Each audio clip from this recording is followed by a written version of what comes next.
እስራኤል አጀጃ አሜሪካ ከፍረቱ ኢፎምሲቲም ወምቼ መንሰራ እስራኤል ቤንያሚን ኔታንያሁን ኢራን ዶጎጎረ ጉዳራ ወቴ ጅርቲም ገቲ ቃሊኒ ከፈልት ጀቹን ዳዳተኒ ከንቱረን ቱርበን ለመቦዳም ደለንሱኒ ሳኒ ራሰልበቹን ከሮራ ተርካፍ ያለው ባና ኢሳኒ ጅጅሩፍ ድርቀሙኒ ሳኒ በከሜጅራም ገባሲ ዊርቱ ገቢሳ ኒውክሌራ ኢራኒፊም ጡፈታ ኦሚሻ ቦባ ኢራን ረቲም አጋሜን ተርካፍ ያለው ባና እስራኤል ጥየፈቹ መለጨደሙን ቆዳማቱሪም ገበኑ ማነቀሜ ከንጅሪዮቶም ኡምኒ ወራና ኢራን ሶዳ ጉዳ ኡሜጅራቹን በከሜጅራም ገመካኒን ገምታን አውሮፓ ወራና ትክስቶታ ወራቅሳ ኢራን ከን ኢማማ ኢራን አያቱላህ አሊ ካሚኒኖ ከነሙራም ቆቆቢነ ከካሙ ዋሜቺ ታሲፈሚም ገባሰበላ ዲሞታ ከነረቲ ከንደገው ቀብደን እንደፈነ ዲያኔ ጅራም ቱርቲን ኬሰን ህገጡ ሙራትን ፋናቶም እስራኤል ወራኒ ነገክዶታ ዳበተ ሞቱሞታ ገምቶመኒም ኪባሊባኖስ ገሪ ለኪሰን የካባን ጋፈቴም ዳበኒ ሞቱሞታ ገምቶመኒም አኬከቺሰ ጀባም ወራና እስራኤልፍ ከንደበርሲዮቶም ህዝቡላን ወራና ከነወሊኖጅቻ ጀረጀቹን ለኡልፋታ ለፎን ኬሱም ሜሳጅሩም ኔታንያሁን ኢብሴጅራም ባለናሳቅ እንደፈነ ጅራም ቆጴ ከኛም ላይክ ጎቹን ጀልቀባን አፌራ ከኛም የሮመራቲም ዮያ ሸማር ከፉኔ ከበጀምቶታ ደገፈቶ ተከኛም ኩን ኦሮሚያ 24 ኒውስላም ወደ ፈኖሌ ወይታዋ ጎሌ ዱኛም ከምባግዱ ጎሌሳ ደበለቲ ከንጋንፋ አፍሪካ ባለናን ቅንዴስኔ ከንስም ብራንከኞታም ከነን የሮ ጀልቀባ አፍቀረ ቻናላ ዩቲዩብ ከኛ ሩፍተን ሰብስክራይብ ጎቹን ማቲ ከኛታም ቆጲን ከኛ ነሞቴ ዱብራ ከጎፍ ላይክ ሼር ጎቹን ወሊፍ ቆዱን ደገቲናም ወደ ፈኖሌ ወይታዋ ኦንኮሎሌሳ ኩረሸን ኩማላማ አብዲደሚያ ፉሩ ከንጉያ ዳወሊን ቱርቲ ጋዲም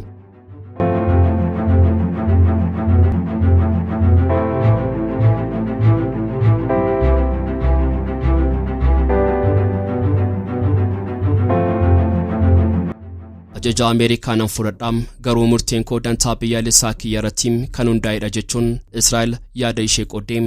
የሮፍለኖ ፕሬዝዳንቱማ አሜሪካ አፍቶር በንሰዲያፍ የጅሩቲም ወልደብደን ያዳም እስራኤል የአሜሪካ ግዱት ሙደቴ ከንጅሪዮቶም ኩኒሳሞ ዲማተርካፍ ያለው ባና ኢራን ረቲውን ዳውኒዳም ያደጎርሳሚቹ የአሜሪካ ራሼፍ ከነሜ በየሳኒ እስራኤል ከፍረቱ ከኒብሳን ሙሚቸ መንሰራ እስራኤል ቤንያሚን ኔታንያሁን ሙርቴ ደንታ በያለሳይ ሳኒ ረቲውን ዳይ ሙርቴ ሶፍ አከድር ቀመን ቢሮን ሙሚቻ መንሰራ እስራኤል ኢብሳባሴኒ ፎምሴጅራም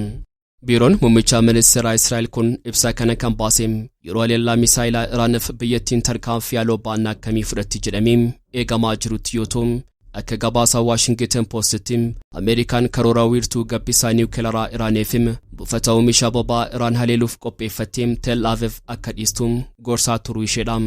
ተርካፍ ያለላ በፈታው ሚሻቦባ ኢራን ረት ያቃመሙም ከባድ ኤሲ ቦባረት ኢባ ጉዳጌ ሲሳም ጀቹኒስ በከሜጅራም ፕሬዝዳንት የአሜሪካም ጆ ባይደን ኤፍም ሙሚቻ መንሰራ እስራኤል ቤንያሚን ኔታንያሁን ጉዮታ ዱራ መሪ ብልበላ ደቂቃ ሶዶማፍ ታሲሰን ረቲስ አካታ ተርካፍ ያለው ባናም ከነረቲ መሪ ታሲሶኒ ሳኒ ከያደተሙ ዮቶም ቢሮን ሙሚቻ መንሰራ እስራኤል ቤንያሚን ኔታንያሁን ይብሰጉያር አባሴንገሩም የዶታ አሜሪካ ራኑፍካን ኒደገኛም ገሮሙም ሙርቴን ከኛ ጥሙራም ከኑቲ ደበርቲኑም ደንታብያለሳ ከኘረቲውን ዳውኒዳም ጀቹኒ ፎምሴጅራም ዋሽንግተን ፖስትም አንጎታ ዲመከነት የኛ ቀባንጀዱ ዋቤፈቹን ገባሰ ቆዴንገሩም ሙሚቸ መንሰራ እስራኤል ቤንያሚን ኔታንያሁን ቡልቺንሳ ባይደንፍ ኤርጋ ወሊ ገልቴውፍ ኬሳ ቀቡ ይርጉ ይሳኒም ኢፎምሴጅራም ኢራን ፋናም ሎለወራና ይሰጥ ሙራ ኬሳ ከንገልም ተርካፊናሎ ባና ፍረተሙን አብሌ ወራና ኢራን ቆፈረቲ አከጥየፈቴ ከምርከኒሱም ቴል አቪቭ ቡልቺንሳ ባይደንፍ ጣሊያ አርጊቴን ካምፔክሲስቴ ዮቶም ኩነሞ ተርካፊናሎ ባና እስራኤል ከናዴ ፋማቱሪም የፈኖ ይሳም ዊርቱ ገቢሳ ኒውክሌራ ኢራኒፊም ቡፈታ ኦሚሻ ቦባ ኢራን ራጅ ጅረሙን ገራ ካምፕሌ ወራና ኢራን ረቲያ ከጥየፈቱም ተዊሳቲም ቶርበላማን ደርቤም የሮ ኢራን ሚሳይል ባላስቲክ ያማየዋን ዳባሉን ዳንጋቅሌንሳ እስራኤል ጨብሲቴ ሀለላ መልካራወቱም ሞፈተኒም ኢራን ዶጎጎረ ጎዳራ ወቴ ጅርቲጀቹን ግቲ ቃሊ ከፈልቺ ሱፍ ካን አዳተን ሙሚቸ መንሰራ እስራኤል ቤንያሚን ኔታንያሁን ኩኖ ቶርበላማ ቦዳም ደለንሱኒ ሳኒ ራጨቤም አካዳደተን ተውደቡን ተርካፊ ሰልፓ ፍረቹፍ ሙርቴሰኒ ጅራቹ ይሳኒዳም ተርካፊ እስራኤል ፍረቱ ከናፌስ ኢራን ገመኑማን ሃሎ ባቹፍ ጣደቻ ከንጅርቱ ዮቶም ሰልፒናፊም ኩፋቲያማ ሜሻት ቴክኖሎጂ ተሳይቅሌንሳ እስራኤል ሙደቴን ያዱን ብራድ አለቹ ወርዶፉን አሜሪካን ሜሻት ተሳ ሚሳይል አይሺም አማያዋ ቀራ እስራኤል ተርጋጅራቹን ይሺም ኒቤካማም Israa'el erga lola waraanaa Gaazaa jalqabdee turtii waggaa tokko caalee kanatti michuun ishee Ameerikaa deeggarsa doolaara biliyoona 17 ol taasistee fi kan jirtu yoo ta'u lola waraanaa lubbuu qulqullootaa Falasxiin 42,000 ol galaafate kana dhaabsisuu dhabuu isaaf hawaasni idil addunyaa bulchiinsa Baayiden haalaan qeeqaa jira. Baayiden Netanyahuun sababa lola waraanaa Gaazaa kanaan irra deddeebiin walitti mufannaan gidduu isaaniitti mudachaa kan ture yoo ta'u tarkaanfii haaloo baannaan Israa'el masaanuu ishee Iraan irratti fudhachuuf karoorfatte muddamaa naannawaa sanaa daran akka hin ammeessineem yaaddoon guddaa uumamee jira. Waashingtan michuu ishee Tel Aviv irraa haleellaa qilleensaa qolachuuf waraana isheetiif doonilee waraanaa ishee dabalataan gara ba'a giddu galeessaatti bobbaasuus tarkaanfiin haaloo baannaa Tel Aviv muddamaa biraam naannawaa sanatti akka fiduuf fedhii akka hin qabneen beeksistee jirti. Keessattuu filannoo pireezidaantummaa gaggeessuuf turtii 7 qofaa hafeefii kan jiru Ameerikaan yeroo kanatti tarkaanfiin Israa'el beekamtii isheen alaa fudhatamuun akka giddu seentummaa filannootti lakkaa'uu akka dandeessu Ameerikaan Israa'eliin akeekkachiisu Washington Post gabaasee jira. Biyyoonni galoo galaanaa Arabaa gama isaaniitiin Israa'el daangaa qilleensaa isaanii qaxxaamurtee wiirtuu gabbisaa niwukileeraa Iraaniif buufata oomisha boba'aa Iraan irratti haleellaa akka hin raawwanne Ameerikaan dhiibbaa akka taasistu waamicha taasisaa kan jiran yoo ta'u Teheraan biyyoota galoo galaanaa Arabaa kanneeniif akeekkachiisaa kenniteen biyyoota tarkaanfii haaloo baannaa Israa'eliif daangaa qilleensa isaanii bananiif gatii isaanii dachaan akka kafaltuuf dhaadachuu ishee hordofuun Saudi Arabiyaa fi Imaaraatiin Arabaa ibsa baasaniin daangaa qilleensa isaanii Israa'eliin dhorkachuun ifoomsanii turan. Biyya Swiidin waraanni tiksitoota warraaqsaa Iraan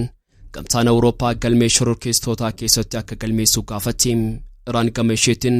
himata Swiidin dhiyeessite kanaaf deebii kenniteen himaticha kufaa taasistee jirti.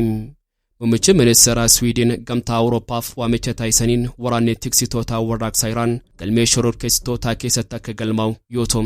kun isaa immoo Iraan embaasii Israa'el Swiidin jiru dabalatee biyyoota Awurooppaa keessatti argamu irratti haleellaa raawwachuuf yaalii taasisaa jirti jechuun muummichi ministeera Swiidin kun ifoomsee jira. Garee yakkamtoota Swiidin keessatti argaman ramaduun embaasii Israa'el kanneen irratti haleellaa gaggeessuuf tattaaffii taasisaa jirti kan jedhan muummichi ministeera Swiidin kun dabalataan immoo embaasii Israa'el biyyoota Awurooppaa keessatti argamanii fi kubbaaniyyaa Israa'el waliin hariiroo qaban aggaammii jala seenanii jiru jedhee jira. Gamtaan Awurooppaa gama isaatiin waamicha muummicha ministeera Swiidin irraa isaaf dhiyaate kanaaf gammachi deebii kenneen qabu. Tibba darbeem manni maree seera tumu Lituuniyaatti argamu murtee shororkeessummaa waraana tiksitoota warraaqsaa Iraan irratti dabarsee kan ture yoo ta'u mootummaan Iraan gama isaatiin himata Awurooppaa keessatti haleellaa raawwachuuf jedhu isaan irratti dhiyaate waakkatanii jiru. Waraanni tiksitoota warraaqsaa Iraan asiin dura Ameerikaa fi Kaanaadaan galmee shororkeessitootaa keessatti galmaa'ee kan jiru yoo ta'u waraanichi bara 1979 keessa erga hundeeffame hooggansa abbaa amantaa biyyattii Ayatollah Ali Khameneiin kan durfamudha. Waraanni tiksitoota warraaqsaa Iraan kun misaayilota haalaan ammayyaa'oo dabalatee meeshaalee waraanaa teekinooloojii waraanaan badhaadhaan hedduu oomishuun hidhachuu kan danda'e humna waraanaa sodaachisaadha. Waraanni naga eegdonni dhaabbata mootummoota gamtoomanii kibba Liibaanos gadi lakkisanii akka ba'an muummichi ministeera Israa'el Beniyaamin Netanyahuun gaafatan. Loltoonni waraanaa baay'inni isaanii 10,000 lakkaa'amuun biyyoota 50 keessaa walitti dhufuun dhaabbata mootummoota gamtoomanii jalatti naannawaa kibba Liibaanos kan buufatan lolli waraanaa Israa'elii fi Liibaanos gidduutti gaggeeffamaa ture bara 1978tti goolabamuu isaa hordofuun yoo ta'u muummichi ministeera Israa'el Beniyaamin Netanyahuun ibsa baasaniin dhaabbanni mootummoota gamtoomanii naannawaa kana loltoota bara dheeraaf nageegdotaa ta'uun bobbaafaman kana akka baafaman gaafatee jira. Naannawaa kanatti loltoonni dhaabbata mootummoota gamtoomanii bakka kanatti argamuun isaa bu'aa dhabeessaa kan jedhan muummichi ministeera Israa'el naannicha gadi lakkisee kan hin baane yoo ta'e miidhaan irra ga'uu akka danda'u akeekkachiisee jira. Gaaffiin kun waraana Israa'elii fi bulchiinsa Netanyahuun irra deddeebiin taasifamus dhaabbanni mootummoota gamtoomanii gaaffii kanaaf bakka kennanii kan hin turre yoo ta'u muummichi ministeera Israa'el Beniyaamin Netanyahuun gareen Hizbullah loltoota nageegdotaa dhaabbata mootummoota gamtoomanii naannicha jiran deeffatee nu lolaa jira jechuun sababa dhiyeeffatanii jiru. Dabalataan Israa'el humna nageegdotaa dhaabbata mootummoota gamtoomanii kun Hizbullaan naannawaa sana keessa akka hin bobbaaneef akka humna isaa hin ijaarre tattaaffii barbaachisu mara taasisuu qabu jechuun akka filannootti yaada dhiyeessee jira. Dhaabbanni mootummoota gamtoomanii gama isaatiin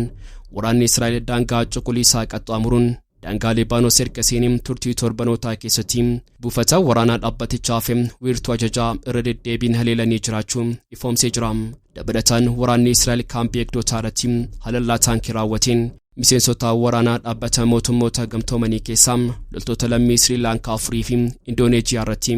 miidhamni qaqqabee jiraachuu ifoomsee jira. Kanuma hordofuun dhaabbatichi haleellaan kun seera idil addunyaa kan cabsedha jechuun Israa'el loltoota waraanaa dhaabbatichaa irratti haleellaa raawwachuurraa of qusachuu akka qabdu akeekkachiisee jira. Muummichi ministeera Israa'el Beniyaamin Netanyahuun kaleessaa barreessaa olaanaa dhaabbata mootummoota gamtoomanii Antooniyoo Guutarisiif dhaamsa dabarsaniin loltoota keessan naannawaa sanaa baasuu dhabuun keessan miseensota keessanii fi loltoota waraanaa Israa'el lubbuu isaanii gaagamaaf saaxilaa jira. Miidhamaa mudateef nan gaddaa garuu furmaanni waaraa loltoota waraanaa keessan naannawaa sanaa baasuudha jedhanii jiru. Israa'el weerara Libaanos irratti geggeessiteen booda gara xumuraa irratti bara 1973 keessa kibba Libaanositti kan buufaman waraanni nageegdota dhaabbata mootummoota gamtoomanii ergamni isaas loltoonni Israa'el yeroo sana guutummaa daangaa Libaanos gadi lakkisee akka bu'u mirkaneessuuf ture. Miseensota waraanaa 10,000 kan qabu waraanni dhaabbata mootummoota gamtoomanii naannawaa kana buufate kun loltoonni Israa'el erga daangaa Libaanos gadi lakkisanii ba'anii booda iddoo Biloolaan jedhamtu dhiyeenya daangaa biyyoota lameenii kan taate irratti naannawaa lolarraa bilisaa uumuuf buufatanii turan. Egaan kabajamtoota dhaggeeffattoota keenyaa odeeffannoolee wayitaawaa golee addunyaa kan yeroo ammaaf qabannee dhiyaannee asumarratti goolabna. Kanneen chaanala YouTube keenyaa faaraa taatan subscribe gochuun maatii keenya taam qophii keenya like share gochuun waliif qoodaam hanga xumuraatti waan nu faana turtaniif galatooma.